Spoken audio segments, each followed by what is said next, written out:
After Goodluck Jonathan's cousin rebuked the duo of Professor Chidi Odinkalu and Aviation Minister Festus Keyamo for advising Goodluck Jonathan not to run in 2027, Professor Chidi Odinkalu has reacted to it by restating his position, saying that he wasn't offering any legal advice to Goodluck Jonathan. He merely stated the judicial hurdle Goodluck Jonathan is expected to overcome if he decides to run in 2027. He also advised him to take the advice of his own wife. He said this in an X space hosted by Mindset. Other Nigerian lawyers also offered their opinions. For those who feel Goodluck Jonathan joining the 2027 presidential race shouldn't be given coverage because they feel it is a joke. At this stage, it's no longer a joke. He's seriously consulting. It's only a matter of time before he will make that official announcement. And this is the reason Nigerians are discussing it. Everything happening to Nigerians today, the inflation, the suffering, everything can be traced back to politics. So if you want a better country, you will start early looking for the best candidate to vote for in any upcoming presidential election. Yes. So imagine the audacity of people in power today. They are inflicting serious hardship on Nigerians, and they will look Nigerians in the face and lie to them that things are getting better when Nigerians are the ones who suffer these policies. They go to the market, they shop for groceries, they experience everything. Imagine their audacity at this time. So what will they do when they win re-election? Yes. They are doing this to you now, despite the fact that the election is coming up. They are supposed to be doing something to sell themselves to you. Yes, to make you change your minds about voting for them. But they are inflicting serious hardship. So that audacity that motivates them to do the wrong things despite the fact that the election is coming up, imagine what they will do if they ever get re-elected. So this is why Nigerians are worried. They are discussing candidates that will contest the 2027 presidential election. You might say that the people pushing Goodluck Jonathan to contest might be doing it for politics because Goodluck Jonathan can only run for one term so that power will quickly move back to the north. Which brings us to the discussion. One man is of the opinion that Goodluck Jonathan running in 2027, that is not running to win, that is running to prevent another person from winning. And that person is not Tinubu. Let's hear him first. After that, we will hear Professor Chidi Odinkalu and some other people. I don't think if he runs, he's running to win. But if you redefine what is winning, then he is running to win. If win to him is to help someone to win, then it is a win for him. So I don't see prospect for him right now. The biggest driver of elections these days in Nigeria is money. And your access to money is defined by your access to political power. He doesn't have the power right now. And those that are in power, they are wielding out money through contracts and appointments. And people gravitate to where the money is. It's not going to vote for him. I don't think they're going to vote for him. They will be more comfortable with their Muslim ticket.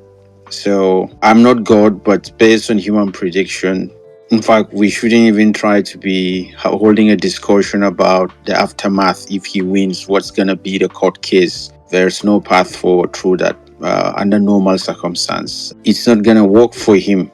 So you see, let me use something here and clarify something. I'm not trying to digress. Just correct me if I'm digressing. We believe that the economy of 2015 was far great and he was kicked out, and they say, okay, let him come back and get things fixed. It's not about, even if we have the best leader in the world to govern us for the next 5, 6, 7, 8 years, that's not enough. We have to put in place a system that preserves progress and continuity, because even if we have the best guy to govern us for 5 years or 4 years, if the next person is not as good, it's going to destroy whatever legacy that was built before. We all agree that since 1999, we've never produced a president in terms of performance like OBJ. But you cannot point to his legacy standing very strong, not because he's not done a good job, but because there's no continuity framework. Frederick Douglass, the abolitionist in 19th century, said, At one time, our government may be in the hand of a bad man. We hope to so shape our institutions in a way that even in the hand of a bad man, we shall be safe. So we have to have these things in place. Otherwise, I'm not trying to attack some candidate, but even if Mr. Peter Obi say he just need 4 years, I mean, you can put streets of goals for us, but the next person can just come and vanish everything in a twinkling of an eye. Thank you. I don't think it's a matter of speculation anymore. To my knowledge, President Jonathan desires to run and is actively working towards running. And the PDP governors are actively courting him. And part of the reasoning of PDP governors from the north in particular, and several other actors from the north who are obviously not favorably disposed to the continuation of the Tinubu presidency. Why are they courting him? Because their theory is if he's able to get to the presidency, he'll be term limited to 4 years. Therefore, one, he guarantees that power reverts to the north. At least the north has the opportunity to get back to power in 2031. But secondly, that he will be a lame duck president, and therefore the north can indeed begin to exercise power in 2027 rather than wait until 2031. And it all makes sense because any other person you get will be entitled to, notwithstanding any guarantees of I will run for one term, will be entitled to run for more than one term as a constitutional matter. Now, up to that point, very good. The problem is, and let me be very clear, I'm not venturing a legal opinion. I don't claim to be a lawyer. I don't claim to know anything about Nigerian law.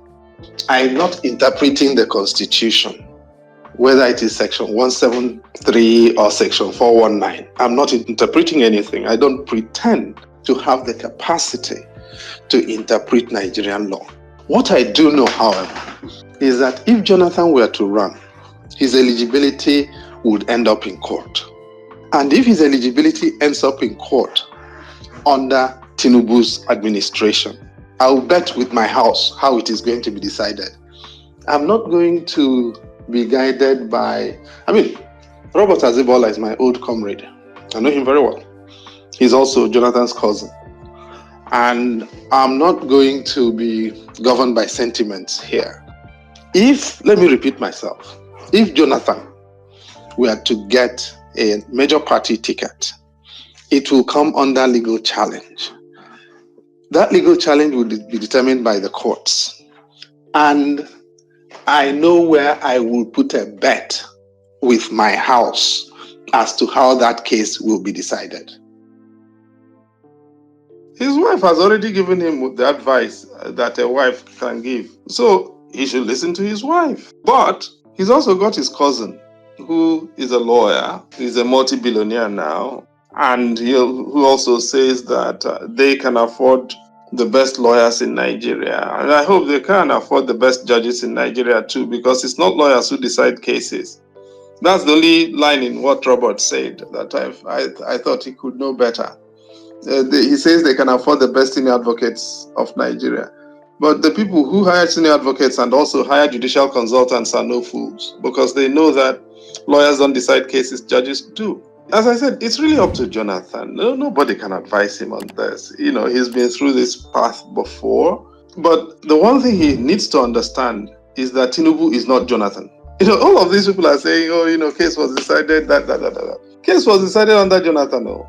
And Tinubu is not Jonathan at all. And I think that's the only piece of advice I would give to Jonathan is that in 2027, the person who will be in power is called Tinubu. In 2015, the person who was in power was Jonathan. They are two different people.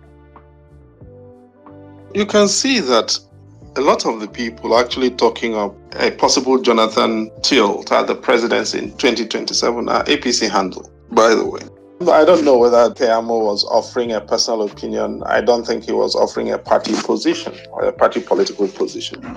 But anybody who looks at this, a lot of people are saying, this is what the Constitution says. The fact of the matter is, when the dispute ensues, it will not be decided by lawyers. Lawyers do not decide cases. What lawyers do is offer opinions. The dispute will be decided by judges. These are judges who have been collecting four-wheel drives from Wike and collecting houses. Wike is building 40 houses for these judges. So, and all these people who are telling you what the Constitution says about this thing cannot point to the place where the Constitution says that Wike should be building 40 houses for judges and giving them four-wheel drives. That's not part of the bargain, you see. Now, the fact of the matter is fairly straightforward. The judiciary is in the pocket of APC. If it is in the interest of APC in 2027 to decapitate a putative Jonathan candidacy, it will die. It will go up in a ball of fire, judicial fire. In a moment like that, it will die in a judicial bonfire. All right? It's that simple. Now, for those who are inclined to talk law, when you look at section 137.3, the question is not, is this the right interpretation? The question is it a possible, plausible interpretation that is there in this provision the possibility that Jonathan can be barred? The only answer to that, if you frame that question that way, the only answer is yes. Is there in this provision a possible legal basis for barring a candidate like Jonathan? And in the whole of Nigeria at this particular time, the only person to whom section 137.3 could possibly apply is Jonathan. So if he wants to run, nobody can stop him. He's adult, he's very well established, he's been president before, none of us can tell him what to do. But will his candidacy be viable if potentially it could threaten APC votes? The answer is absolutely no. If he cannot see that, well, it is his problem, not mine. A number of people also say, that the amendment was in 2017 and that the law does not run retrospectively. And it makes me laugh. Where did they learn that interpretation of the law? That's not the position of any law. If the constitution is amended, it can be interpreted to affect anything done since time immemorial. The only thing is that some people seem to be confusing the application of criminal law and criminal procedure laws to accused persons, for instance, where if a law is made, you cannot be held guilty for a law that was passed retrospectively, or for instance, for a crime that did not constitute a crime at the time it was committed, but for a recent amendment in a law. Those applications or those interpretations regard criminal law, criminal jurisprudence is entirely different. When it comes to constitutional issues like this, there's nothing that bars the application of the Constitution to issues that arose before that amendment. So I think that's the best way to clear it. If anybody is thinking, well, just because of the fact that this happened in 2017, after what some of them are thinking is the fact, that's really not even an issue. The Constitution, there's nothing that abrogates the Constitution from applying retrospectively in this type of case.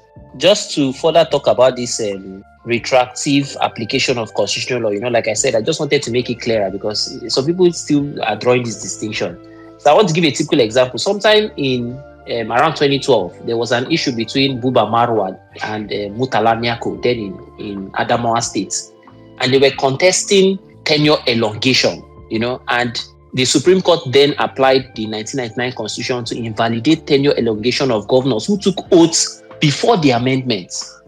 Even so, it has never really been a controversy when it comes to constitutional amendments, civil procedure law, constitutional law. Constitution can be amended, and that amendment takes effect and even applies to things that were done before the amendment. Of course, the extreme cases of the military administration is different. Today, when it comes to the application of criminal laws, I know the exception you talked about when it happened with the drug dealers during the military administration. Today, the Constitution is very clear. There's no retroactive application of criminal laws. That is on one hand. And it makes it very, very clear. There's a reason why the Constitution even says retroactive application of criminal laws. It makes it specific, and it therefore excludes certain other types of laws, especially electoral matters. So I really don't think that is a reason to gloss over this looming impediment of Goodluck Jonathan.